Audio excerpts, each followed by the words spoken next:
Thank you for listening to Steel Roses podcast, a podcast created for women by women. My name is Jenny. And I'm Melissa. And we're here to bring you honest content in a space where we can be real about the everyday challenges for women. So everyone listening, thank you for joining us again this week. Last week, you got your little mini Jenny episode where I, went into some detail around some pivotal moments when I was a child growing up. You can check that out. It's on all the podcast platforms. Today, this week, we're focusing in on Melissa and some experiences that she wants to share with you. So I will kick it over to Melissa. Hello, everybody. Thanks for listening and tuning in. And I hope you enjoyed Jenny's bio. Mine's going to be a little bit different. I'm just it's going to be like we're just having a conversation. But yeah, like Jenny kind of posed it to me, like what was some like pivotal or foundational moments that sort of formed who you are? And that's obviously a loaded question. And this is supposed to be a short episode. So, but I was telling her, I was like, honestly, one of the things that I want to talk about the most is just how, and again, I don't think for people listening that don't have kids, I don't think that it's something that it's like, oh, well, only if you have a child can you reevaluate your life. But I think when I did have Mia, it kind of made me come full circle and think about things in a new way. And one of the things, so I think we've mentioned it in passing, but we haven't talked about it in depth.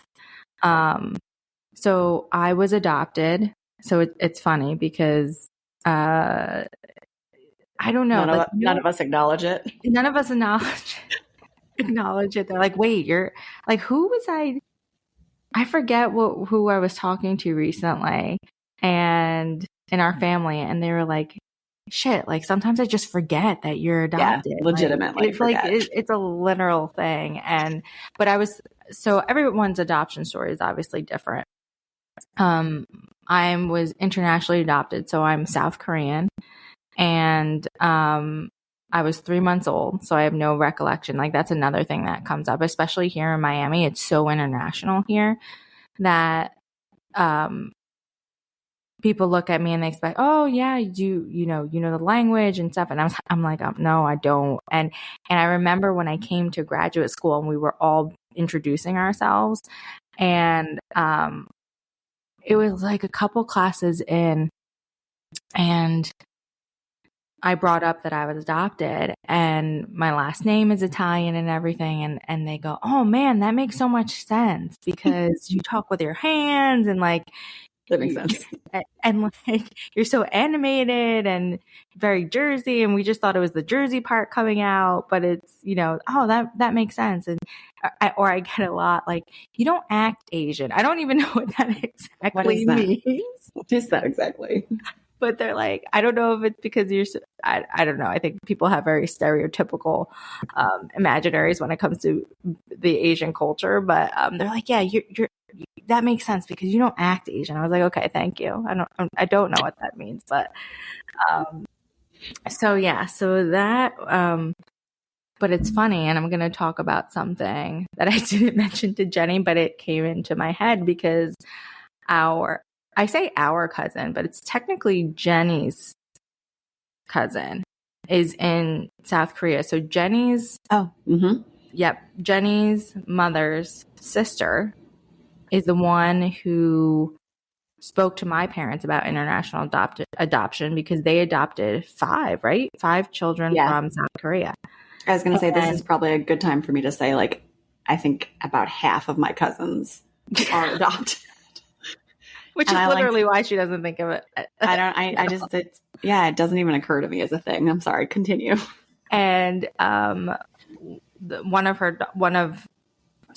we say our cousin, she is in South Korea right now and doing this huge tour of South Korea.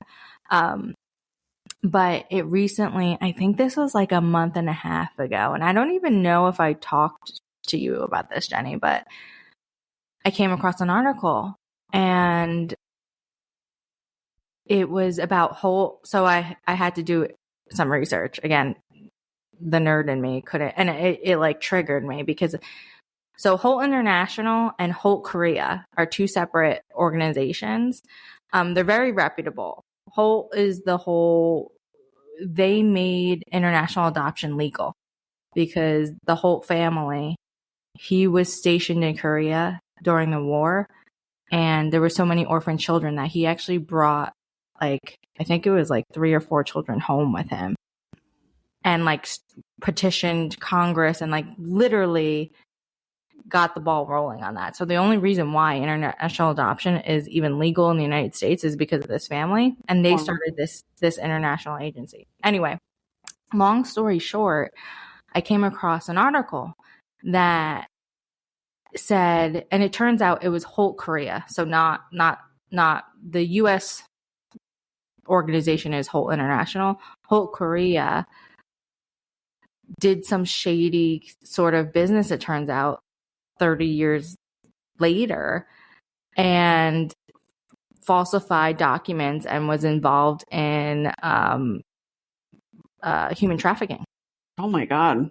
And it freaking threw me because I was just thinking about Mia, and like after having Mia and even though we've talked about what a transition is, like I always joke with mom, I was like, you got the best end of the stick because I came over 3 months old. I was sleeping through the night and you didn't have to go, like you obviously had your own transition, but that like brand new newborn stage, like you were able, like I was already sleeping. And she always tells me what a good baby I was. So I always joke with her. But after having Mia, like having those 3 months and thinking, I don't know where, like we know what they told us, and we have, that my parents have documentation and stuff, but like I literally, my poor parents, I called up both my mother and my father and was like crying. And I was like, what if I came, like, what if nobody held me as a baby? Like, what if I came from one of these facilities and the story we have is just a story? I was like, how, I don't know. Like, and for some reason after, like, I would kind of think about it before I had Mia, but not that really. Like, I consider myself very lucky. Like, I don't, when I look at my parents, when I look at you guys, like my whole family has never treated me as if, oh, I'm the adopted True. person. Yeah. I was so close with my grandfather and my grandparents, and like, it's not even a thing. So I consider myself so lucky that I didn't really think about it. Or, people would be like, oh, don't you want to go back to Korea? And I was like, yeah, it would be cool to see it. But I was like, that flight is like 24 hours and that would kind of suck.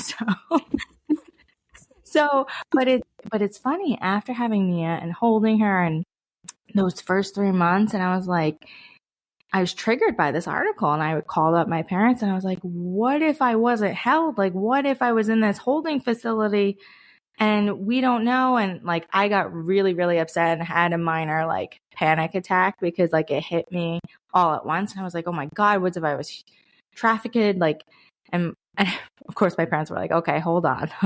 like, let's look into this. So we did. And my father is actually, he sponsors children. Like, you can sponsor children that are financially not well off in Korea, but they're able to stay with their families, but you can help support them through, you send $30 a month and it buys school supplies or, things like that. So he's been a sponsor all this time. From the moment that they adopted me, he's also him and my mom. And then when my parents got divorced, him and my stepmother have sponsored children after the fact. So he has like a straight beeline to the whole agency. And so we found out that this was a facility that was operating with Holt Korea in the 70s. So thankfully it was out of business by the time that I was adopted. Mm-hmm. But again, just talking about like pivotal moments, like I never thought about being adopted. I don't know, like people would always be like, oh, well, doesn't that, like, do you think about it or does it bother you? And it never really played a large role growing up. Like I would have to explain to people, or people would be like, oh, people would assume like if they saw me with my mother, or me with my father, that the other parent was just Asian. So really, I would only tell my good friend, people that I was close with or whatever. But it really didn't make a difference to me because my family was my family. My parents loved me more than two people could love a child.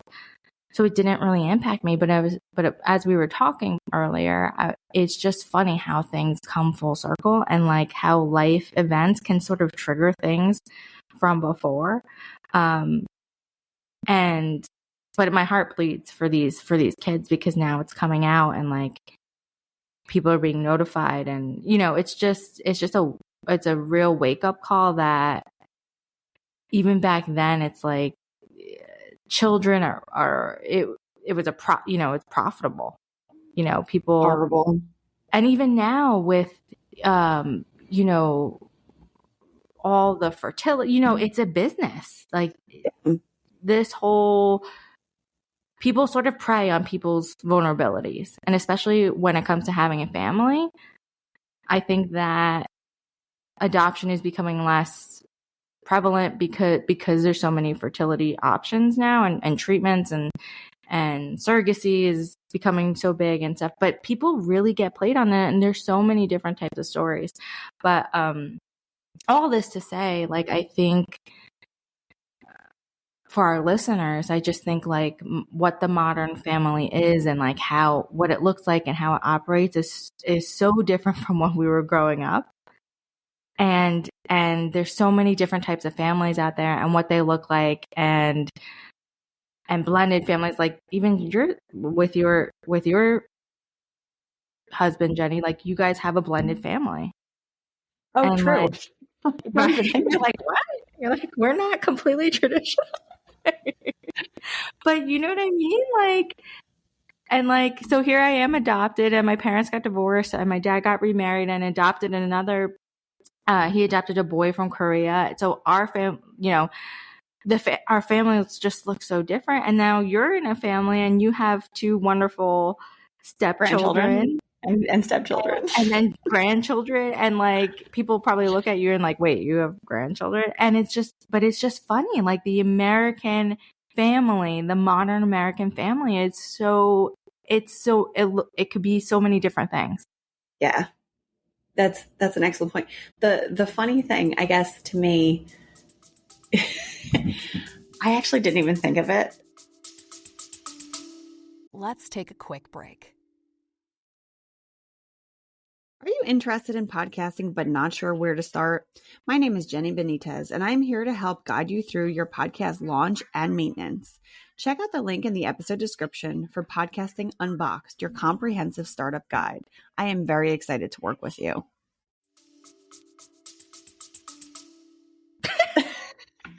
Again, because you kind of operate, right? It's well, like, wait, what's my family?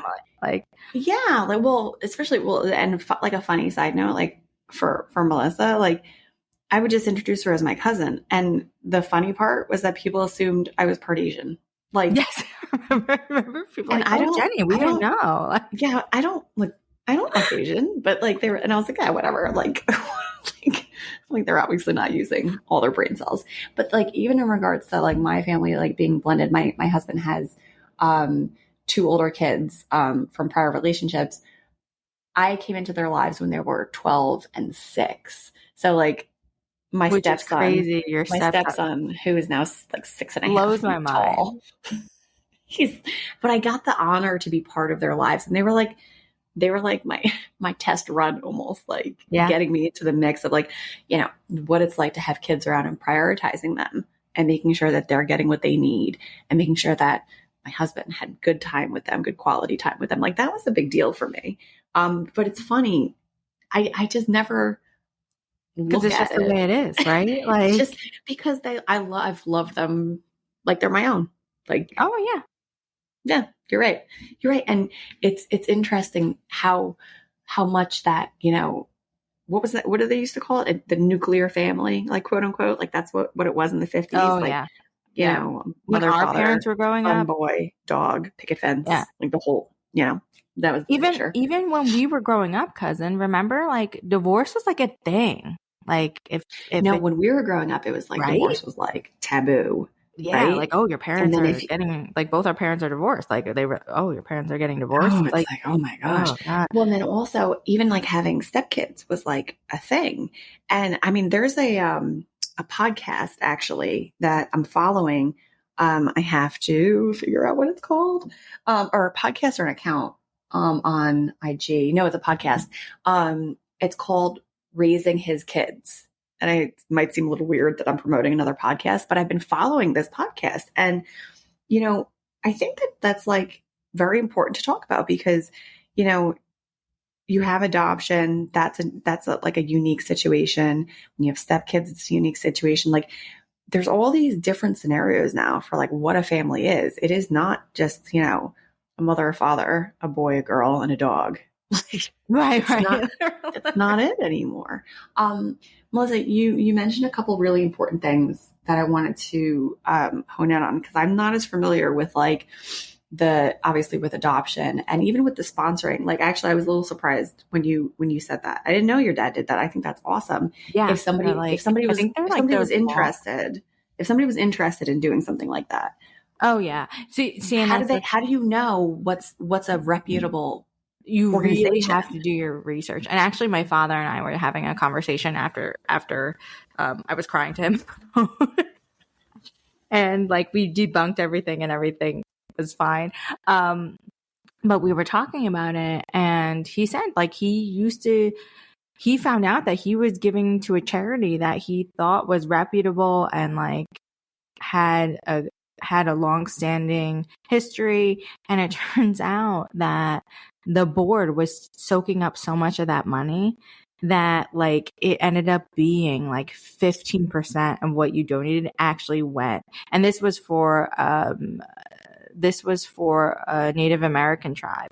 Mm-hmm. And like it turned out 15% actually went to the people and the rest was soaked up by like it was. I thought you were going to say 15% went to the board. I didn't know you were saying 15% went to the people. And it was basically, it turned out to be a scam. So, he donates to charities every month, and the three that he chose, he did, and again, you just have to really, just like we say every week, you have to advocate, you have to do your research, you have to be aware. Like same thing with this scenario, you really have to do your research. But the three that he donates to is Holt International, which you can go on their website.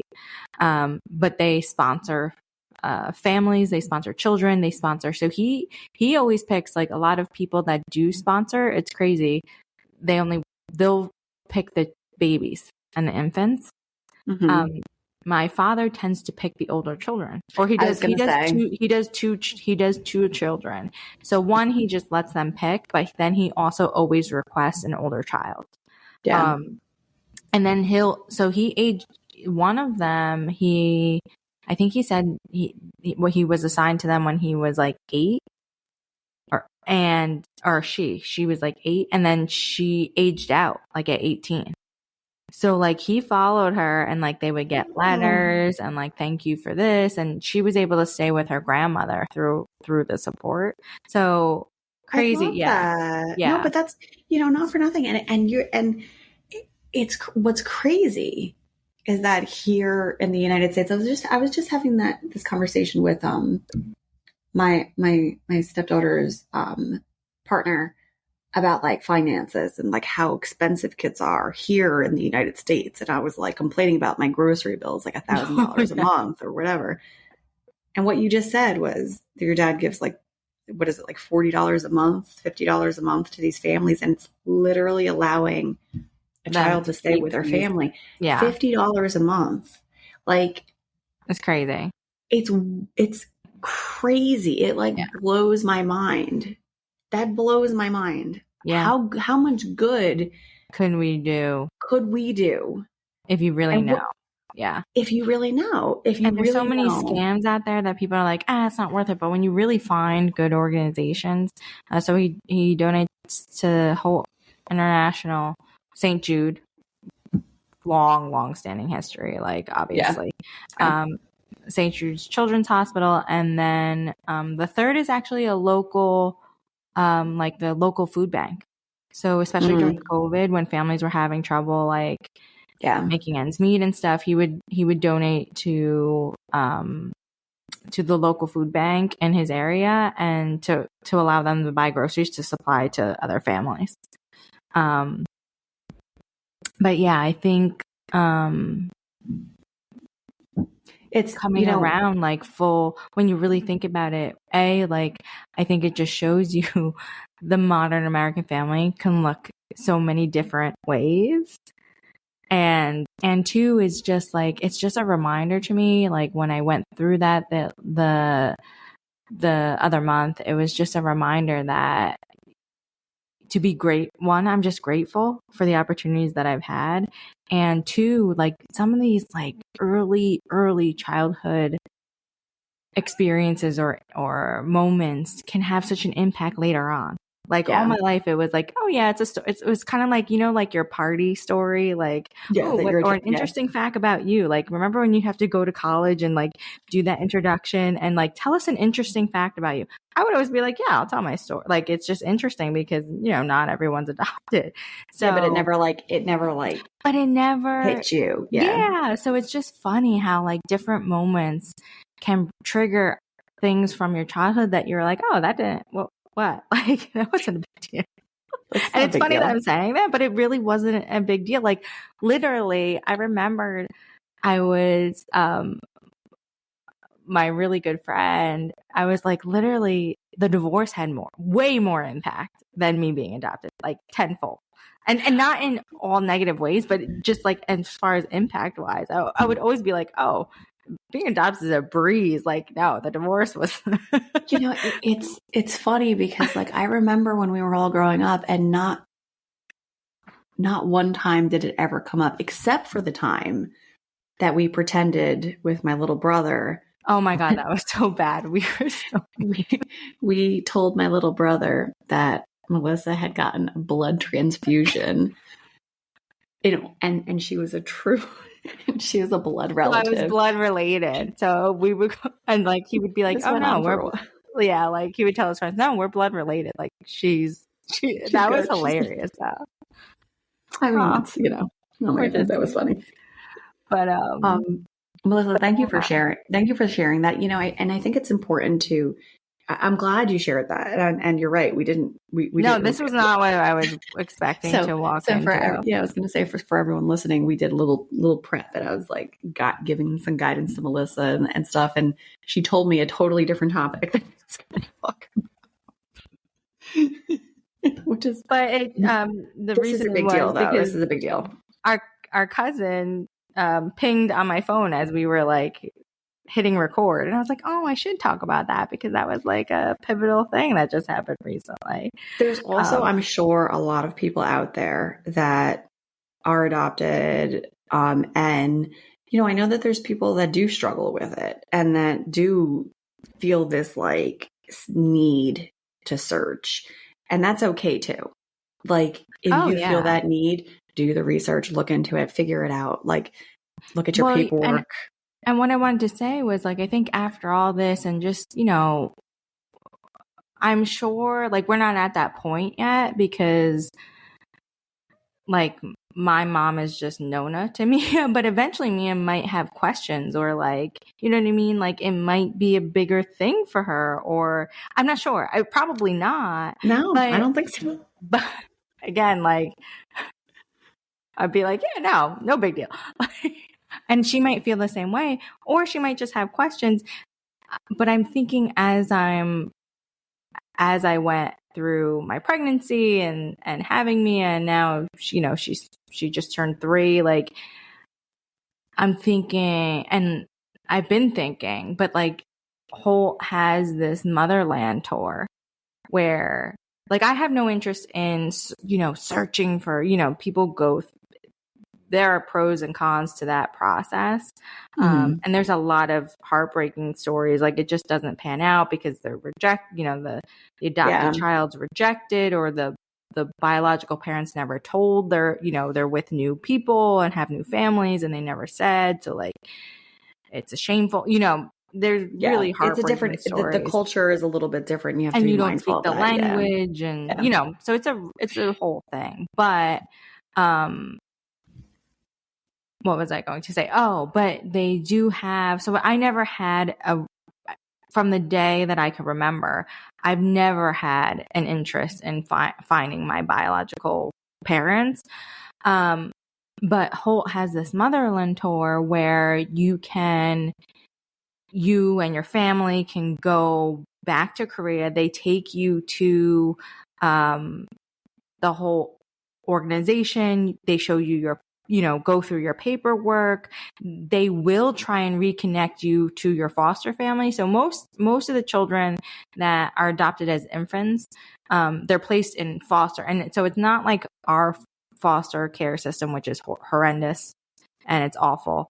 The money that my parents provided to Holt, part of that was for obviously my medical care, my travel, but also to place me in a foster with a foster family that would get me geared up to make this trip. So Holt will actually reconnect you with that foster family. Oh, interesting. And have an opportunity. And then they just take you around like to different places. You can go back to the city that you were born. Like it's crazy. It's insanely expensive. I would imagine, but that's kind of cool though. But I thought that would be something so cool that I could do with Mia and Matt and my mom or whoever wants to go. But because she may have questions about like, I mean, she's not going to question it, but like, but just about the culture, heritage and the culture, and why don't we talk about that culture? Like, do you? So I try to.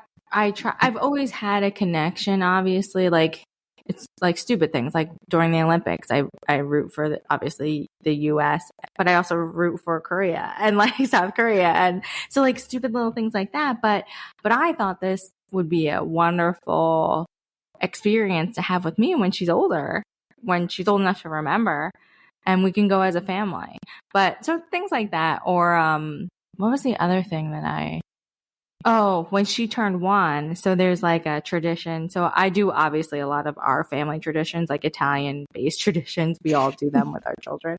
But I also try to incorporate like little things, like in the South Korean culture, like there's a ceremony that they do at, they used to do it like, sometimes it's like a month old, sometimes, or a year, like it depends on which you follow, but you put out all these like different sort of objects. So it could be like a gavel to represent law and justice. And then you could put out like, they would put out like an artist brush or like a music note. And it's supposed to be like you sit the child down in this like circle of objects and they have their little Korean dress on. And they pick, and supposedly it goes, whatever they pick is what they're going to grow up and aspire to be. So it's really funny. So my daughter picked the gavel, which our grandfather would love because he wanted me to be. I think he wanted me to be a lawyer, and then he definitely wanted to. Yeah. So, but yeah, she picked the gavel. Yeah. So I'm kind of bummed out I didn't know about that because I would have done that. Yeah. So I took pictures and stuff, and it was just, but like little things like that. I don't know. Again, I think different life moments can sort of make you reapproach things in a different way from your childhood. And so anyway, that's what I wanted to share with you today. I wanted to share other things, but I'm over my time already. Totally fine. We'll save that for part 2. But yeah, anyway, that's a little bit of who I am. Kind of just sort of rehashing some things from the past after post having a baby.